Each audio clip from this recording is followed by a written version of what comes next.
A Los Angeles Metro Blue Line train screeches into the Firestone Avenue station. Among the passengers is Neil McCauley, a calm, calculated man in his 40s dressed as a paramedic. He blends into the crowd with confidence, clipboard in hand, and walks straight into a nearby hospital. Moving through the emergency ward, Neil goes unnoticed amid the chaos. Moments later, he exits through a different entrance, now in control of a full-sized ambulance bearing the Goodhue logo.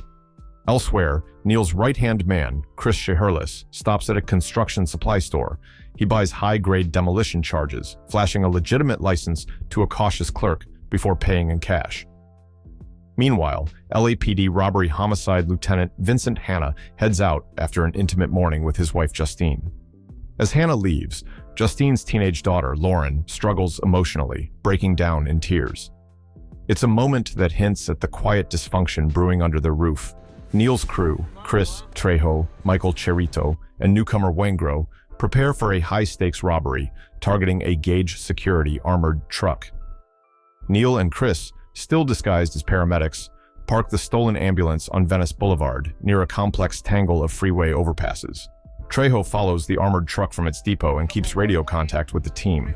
Meanwhile, Cherito picks up Waingro from a roadside diner. Waingro, edgy and talkative, tries to break the tension with conversation. Cherito isn't having it.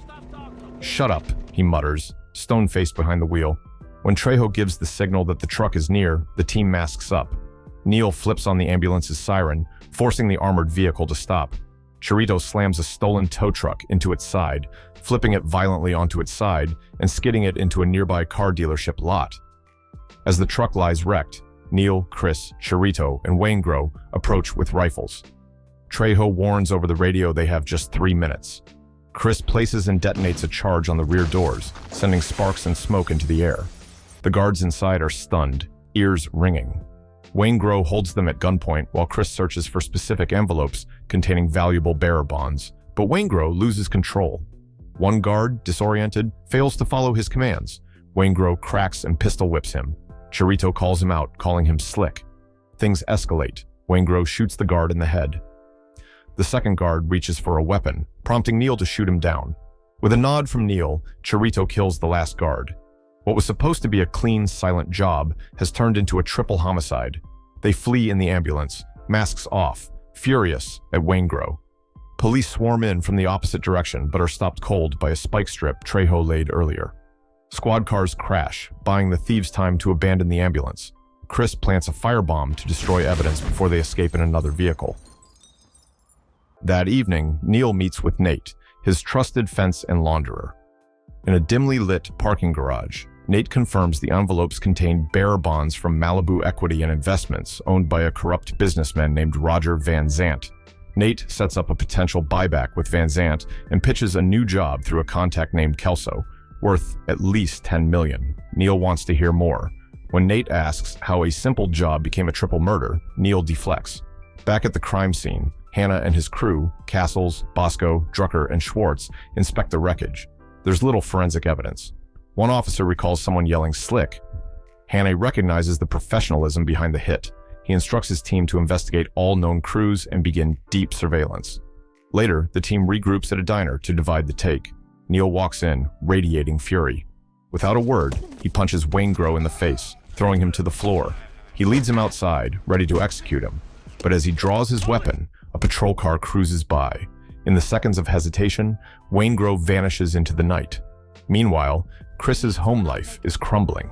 His wife, Charlene, is livid that he's already blown his share on gambling debts. Their shouting match ends with Chris storming out, his marriage barely hanging on. Hanna shakes down one of his informants, Albert Terena, at a chop shop.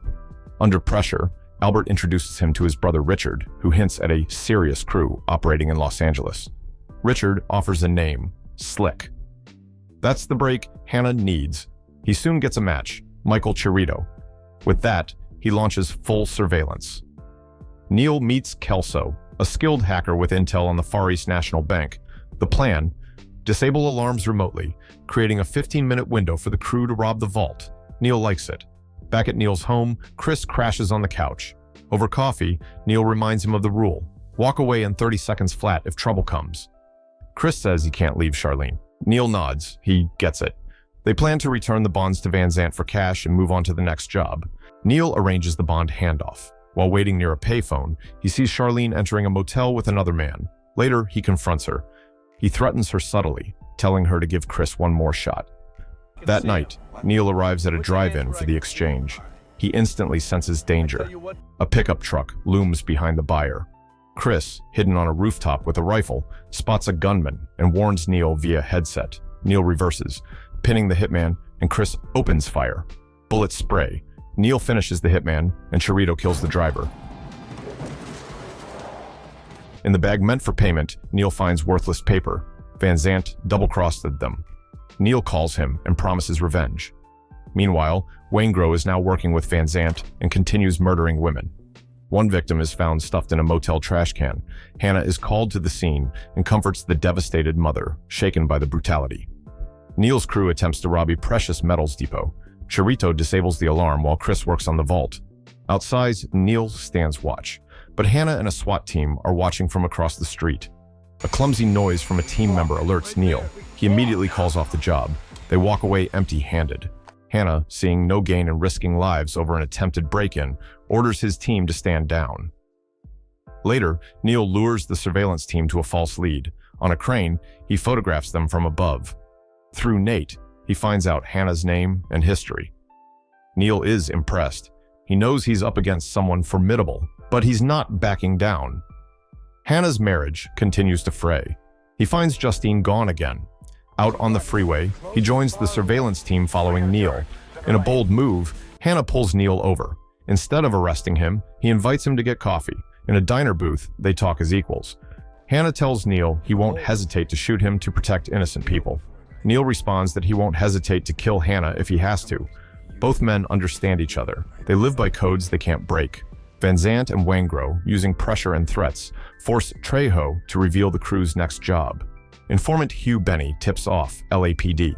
At 11:30 a.m., Neil, Chris, and Chirito enter the Far East National Bank. Donald Breeden, an ex-con trying to go straight, is their getaway driver. The crew moves quickly, ski masks on. They subdue guards and customers. Chris secures the vault, while Neil assures customers that their money is insured. Outside, Hanna's team rushes in. As the thieves exit with bags of cash, Chris sees police moving in. He opens fire. Chaos erupts. Bosco is shot and killed instantly. The getaway car crashes after being shot. Breeden dies. The remaining thieves flee on foot. A ferocious street battle unfolds. Schwartz is killed. Chris is shot, but rescued by Neil.